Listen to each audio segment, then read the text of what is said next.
দেশের বিভিন্ন জেলায় টানা বৃষ্টি ও পাহাড়ি ঢলে বেড়েছে নদ নদীর পানি, তলিয়ে গেছে শত শত হেক্টর ফসলি জমি। ধান কাটা ও মাড়াই নিয়েও বিপাকে কৃষক।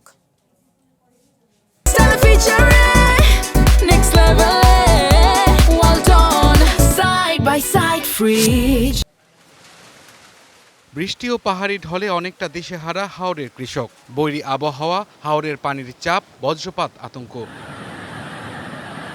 বুধবার সকালে সুনামগঞ্জের মধ্যনগরে জিনাডিয়া বাঁধ ভেঙে যায়। এতে পরিস্থিতি হয়ে ওঠে আরও ভয়াবহ। কৃষকরা জানান, মাঠেই নষ্ট হচ্ছে আধা পাকা ধান। এমন অবস্থায় আছি, মনে করো বৃষ্টি সৃষ্টি দিছে, ধান টান গেরা চেরা আইতাছে, ধান শুকাইতে পারি নাই, ধান নিতেছে গিয়া না পাইলে মানুষ কাটতেছে ধান তলিয়ে যাচ্ছে আওয়ার, এই যে কোনো আওয়ার তলে ধান কিছু রয়ে গেছে অলরেডি। বৃষ্টি আর বৃষ্টি, মানে এই বৃষ্টির মাঝে মানুষে কি করব, খামলা পাওয়া যায় না, মেশিন ধান কাটতে পারে না। আজকে তুমি সার্কেল তো তোলা গেছে, অবস্থা খুব খারাপ। পানি উন্নয়ন বোর্ডের কর্মকর্তারা বলছেন, নদ নদীর পানি বাড়তে থাকায় বাড়ছে বন্যার সংখ্যা। বিভিন্ন জায়গায় আমরা শুনতে পাচ্ছি যে ভারী বৃষ্টিপাত হচ্ছে। তো যেহেতু নদীর পানিও বাড়তেছে, তো আমরা এখনও বন্যার আশঙ্কা করছি।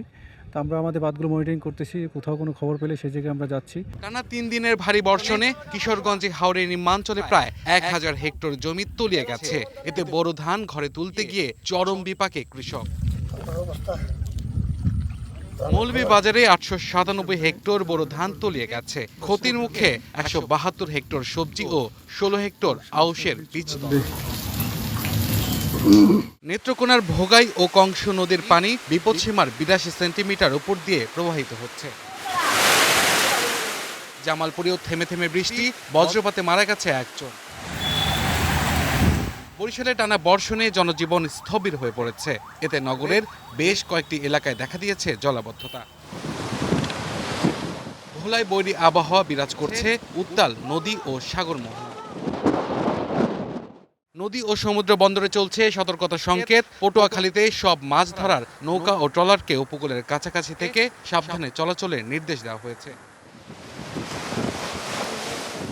Abdul Al Mamun, one national desk.